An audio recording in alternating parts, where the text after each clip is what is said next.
Thomas, bonsoir. Merci d'être partenaire de cette soirée. Je vous laisse mettre le micro bien près de votre bouche. Alors, Enedis fait face à un défi, vous me le disiez quand on préparait cette soirée, raccorder 90% des énergies renouvelables.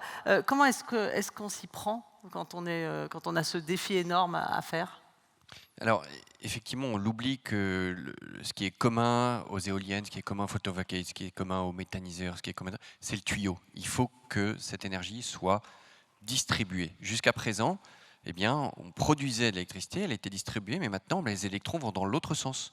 Il y a des gens qui produisent eux-mêmes de l'électricité, et donc les électrons vont dans l'autre sens. Rien que ça, c'est déjà un défi. 90% des énergies renouvelables.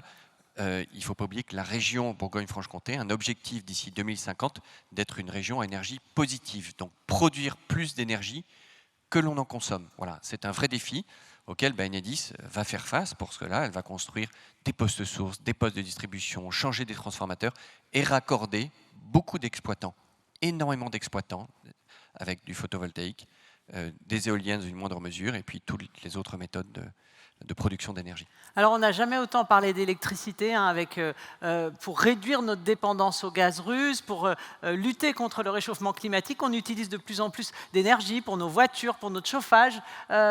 Comment on fait chez Enedis pour faire face à ce défi aussi ? C'est un deuxième défi. C'est simple, la part d'électricité d'ici 2035 doit passer de 25% à 55% de notre énergie pour faire disparaître progressivement les énergies fossiles. Pour cela, on le voit tous les jours, nos usages évoluent. Donc, qui une voiture électrique, camion électrique, je parle évidemment de la mobilité, mais c'est aussi les pompes à chaleur et c'est tous ces nouveaux bâtiments aussi qu'on doit raccorder. Je pense aux data centers.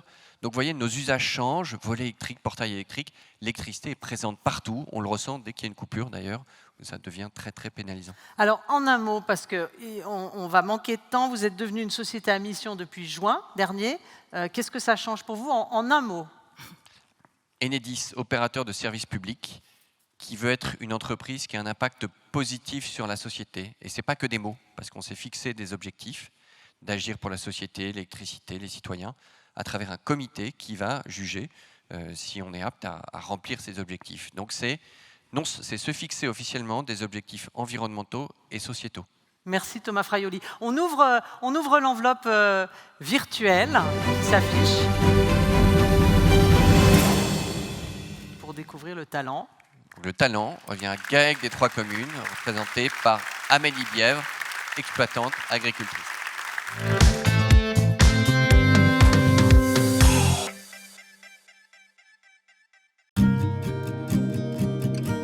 Donc ici, nous sommes au GAEC des 3 communes, une ferme familiale sur le secteur de Louhans, en Bresse bourguignonne. Donc nous sommes une exploitation qui a su évoluer au fil des années. Ça a commencé en 2012 avec la mise en place d'un robot de traite.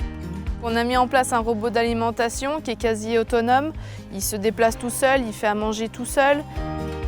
On a mis en place la méthanisation pour générer un revenu supplémentaire et pour valoriser un maximum nos effluents d'élevage. Pour finir, on a mis en place une centrale de panneaux photovoltaïques. On produit, on consomme ce qu'on a besoin et le reste, on y remet sur le réseau. Tous ces investissements nous ont permis de gagner en sérénité, d'améliorer nos conditions de travail et la qualité de nos productions. Bonsoir, Amélie Bièvre. Félicitations pour ce prix. Alors, on l'a vu dans la vidéo, vous vous êtes équipée. C'est ça. Pour gagner en sérénité, c'est vous qui le dites. Est-ce que c'est indispensable aujourd'hui pour les agriculteurs de s'équiper comme vous l'avez fait ? Je dirais que chaque agriculteur est libre de développer sa ferme. Nous, on l'a choisi parce que déjà financièrement, on le pouvait. Et l'arrivée de 2 jeunes agriculteurs, donc moi-même et mon frère, ont demandé des revenus supplémentaires sur l'exploitation. Et je dirais aussi qu'en agriculture, dans cette période actuelle, on est obligé de se développer pour avoir une certaine sérénité. Alors la sérénité, c'est le mot qu'on retiendra.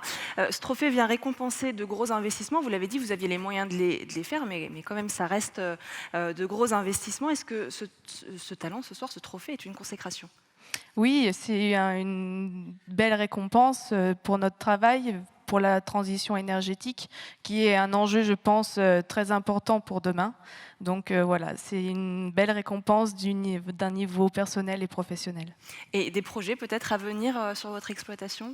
Non, des projets, voilà, l'exploitation a pris son rythme de croisière, que ce soit au niveau de l'outil de travail et du personnel.